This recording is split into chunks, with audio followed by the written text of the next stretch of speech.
અને પૂંજે ઉનડ બાપુ એમ કહેવાય પાળિયાદની ગાદીએ બેઠા. અને ઉનડ બાપુનો જન્મ સંવંત 1903 માં થયો હતો. અને અલખના ઘેરે એમ કહેવાય બાપા અલખ જ અવતરે. એક એક એમ કહેવાય દિવસો જાતા જાતા ઉનડ બાપુ છે એમનો પણ એમ કહેવાય કે પાળિયાદની ધજાનો એ ઝંડો એમ કહેવાય કે હવાઈ ધજા કરી. અને માણસો એમ કહેવાય કે બાપુના ગુણગાન ગાય કે ઉનડના ઉપવાસી આ થયા ગામે ગામ અનેક, પણ કીર્તિ વધી કીર્તારી અને રાખે છે સર્વે ટેક. પાળિયાદના આવે માનવી નમે છે મોટા ભૂપ, અવતારી અંશ અલખના રામદેવજી સ્વરૂપ. જે એમ હિન્દવો પીર જેમ એમ કહેવાય પાળિયાદની જગ્યામાં રમતો હોય એમ ઉનડ બાપુનું રૂપ એમ કહેવાય કે એવું ચમકે છે. બાપુના એવા જ પ્રસંગો પાળિયાદની ગાદી ઉપર જેટલા જેટલા સંત મિત્રો આવ્યા છે એક એક સંતના પ્રસંગો લેવા બેહી આજ ગુંજે ઉનડ બાપુનો જેમ કહેવાય વાત લઈને બેહીએ તો દેવજીભાઈ ખોખરે એક પ્રસંગ લખ્યો છે. એક વાર સવારના શિરામણના વાસણો એમ કહેવાય સંતોકબેન બેઠા બેઠા ઉંહરીની કોરે એમ કહેવાય વાસણો ઉટકે છે. એમાં લી ઓચિતા રાડ નાખી. દોડો દોડો માણસો દોડીને આવ્યા જોવે છે. સંતોકબેન એમ કહેવાય કે આંગળીને ટેરવે એમ કહેવાય નાંગણી ડંખ માર્યો છે. માણસો હાફલા ફાફલા થઈ ગયા, દોડધામ મળ્યા કરવા. તલસીભાઈ સવાણી છે એ પોતાનું ગાડું હજી બળદને ગાડે એમ કહેવાય બળદ જોડે છે, પણ બળદને એમ કહેવાય ગમાણમાં બાંધી એ ગડગડતી દોડતીને આવ્યા. દવાખાનું તો મિત્રો દૂર હતું. બધા ચિંતામાં મળ્યા પડવા. અરે રે આગડા બાઈને ઝેર ચડી જાહે, બિચારીને આનું શું થાય? એમાં કોઈ માણસો એમ કહેવાય ફળિયાથી આખું ફળિયું છે ગામોના માણસોથી ભરાઈ ગયું. એમાં કોઈ માણસે આવી થોડી ખીચામાલી કાઢી સંતોકબેનની આંગળીનું ટેરવું જેમ દાંતણ કાપે એમ કટદીને કાપી નાખ્યું. કોણેથી ઉપર એમ કહેવાય કે દોરી બાંધી દીધી, લોહી અવર જવર ન થઈ શકે. પણ માણસો વિચાર કરે છે કે બિચારીને જો આ જીવી જાય તો હારું, નહીં તો એની પ્રજા રખડી જાય. એમાં બાય એમ કહેવાય બેન સંતોકબેન ને તો પરમ વિશ્વાસ હતો. કોની ઉપર? પાળિયાદના ઠાકર ઉપર. ખડખડ ખડખડ દાંત કાઢતી કાઢતી એમ કહેવાય કે ગામના લોકોને કહે છે કે હું મરી જવાની એમ માનો છો તમે? હું મરું નહીં, હું તો પાળિયાદના ઠાકરની દીધેલી છું. અને તેથી એમ કહેવાય ગામના માણસોએ કીધું કે બેન તમને ભગવાન ખોવર ના કરે બાપ, એમાં અમને કોઈ વાંધો નથી, પણ બાપા નાંગણીનો ડંખ એ તો જીવતું જાગતું મોત કહેવાય. અને નાંગણીનો ડંખ બાપા સાતરે નહીં, એટલે અમને તો બીક લાગે છે. સંતોકબેન ને કોઈ ડર નથી, કોઈ ભય નથી, મોતની એને બીક નથી. અને એ તો ગામના ને કે બાપા હું મરું નહીં, હું તો પાળિયાદના ઠાકરની દીધેલી. અને તેથી ટીખળી નણંદ સામું એટલું બોલી હતી કે ભાભી નાંગણીના ડંખથી તો તમે હું તમારો બાપે મરી જાય. અને તેથી એમ કહેવાય સંતોકબેન એટલું બોલ્યા છે નણંદબા એવી વાત નથી. આ વાત પર જો તમને વિશ્વાસ ના આવતો હોય તો વાત માંડો.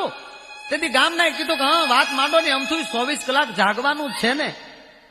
અને તેથી એમ કહેવાય નાંગણીનો વેદ, નાંગણીનો ડંખનો ઝેરનો એમ કહેવાય બળતરા સંતોકબેન ને મનમાં ન હોય એમ ફળોઠી વાળી અને ગામનાની સામે સંતોકબેન વાત કરે છે કે બાપા તો સાંભળો. કોકને જઈને પૂછજો કે ગામ બગડ, આ બગડ ગામમાં એમ કહેવાય બાપુ પધારે તો કોની ઘેરે ઉતારો હોય? તો ગામના તમને કહેશે કે એ તો દાનાભાઈ ને ત્યાં ઉતારો હોય. એનો એક પ્રસંગ પૂજ્ય બાપુ છે એમ કહેવાય એક વાર ગામ બગડ પધારે છે. ગામને જાપેજી બાપુ ઉભા છે. સમાચાર ગામના ને મળ્યા એટલે ગામના આગેવાનો વડીલો એક 8 વર્ષના દીકરાથી માંડીને 80 વર્ષના ભાભલાઓ એમ કહેવાય કે દોડી દોડીને સામે ગયા છે. અબિલ ગલાલ ઉડે છે. ભજનની ને એમ કહેવાય કે બાપુને એમ કહેવાય વધાયુના ગીત બોલાય છે. અને બાપુની સામે એમ કહેવાય ગામ આજ રંગાણું છે. અને બાપુને એમ કહેવાય ખામયું લઈ અને ગામ લોકો છે આજ બાપુને ઠેઠ ઝાપે તેડવા ગયા છે.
નળબાપુ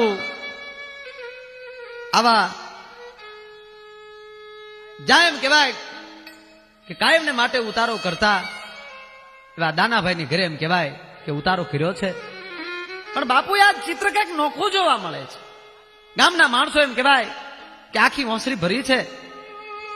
બાપુ ચારે બાજુ નજર ફેરવે છે.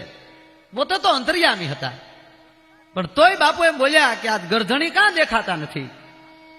પણ થોડોક સમય ગયો ને એટલે માણસો જેમ જેમ ઓછું થયું, થોડીક વાર થઈ એટલે માણસો ઘણું બધું ઓછું થઈ ગયું. દાનાભાઈ આવ્યા, થાંભલીને એમ કહેવાય ટેકો દઈ દાનાભાઈ બેઠા છે. બાપુને સમાચાર મળ્યા કે આજ જેના ઘરે ઉતારો કર્યો છે એમની દીકરી છે, એ આજ સ્વર્ગવાસ થયો છે. દાના ભગત આવીને બેઠા છે એટલે બાપુનું ધ્યાન ગયું. બાપુએ એટલું કીધું કે ભાઈ દાના, તને તારી દીકરી બહુ વાલી હતી. તેથી એમ કહેવાય કે દાનાભાઈની નજર એમ કહેવાય ઊંચી નહોતી થતી, ધરતી મળતી ખતરો. બાપુ આમ જોઈને એટલું કીધું, બાપુ અમે તો સંસારી કહેવાય. બસ એટલા શબ્દો તો માંડ નીકળ્યા. અરે દાના, અરે ભલા માણા, પાળિયાદના ઠાકોરના એમ કહેવાય જ્યાં પગલા થતા હોય અને એના ભગતને જો એમ કહેવાય કે વિપત આવે, અને વિપત જો અમે ટાળીએ નહીં તો બાપ અમારું ઠાકર પણ લાજે. જા દાનાભાઈ, તને એમ કહેવાય પાળિયાદનો ઠાકર એમ કહેવાય દીકરી આપે છે, તને દીકરી આપે છે, તને દીકરી આપે છે. જેમ કહેવાય 3 વાર જેમ શબ્દ પૂરા છે, જ્યાં 4થી વાર એમ કહેવાય કે શબ્દ જ્યાં મોઢામાંથી નીકળે, દાનાભાઈ બાપુના મોઢા પર હાથ મૂકી દીધો કે હા બાપુ, હાવ કરો, ખમ્યા કરો બાપ, તમારી કૃપા તો અમારી ઉપર ઝડપ. આજ ઈ બેન એમ કહેવાય કે જેને નાંગણી કરડી છે, ઈ આજ ગામના ને એમ કહેતી હોય કે ઈ 3 માની હું આ ઠાકરની દીધેલી છું, નાગણીની મને અસર ન થાય. બાપા, કહેવાનો અર્થ કે જેને એમ કહેવાય કૃપા થઈ જાય જેની માથે, અને માણસના એમ કહેવાય કે નાંગણીઓના ઝેર ઉતરી જતા હોય.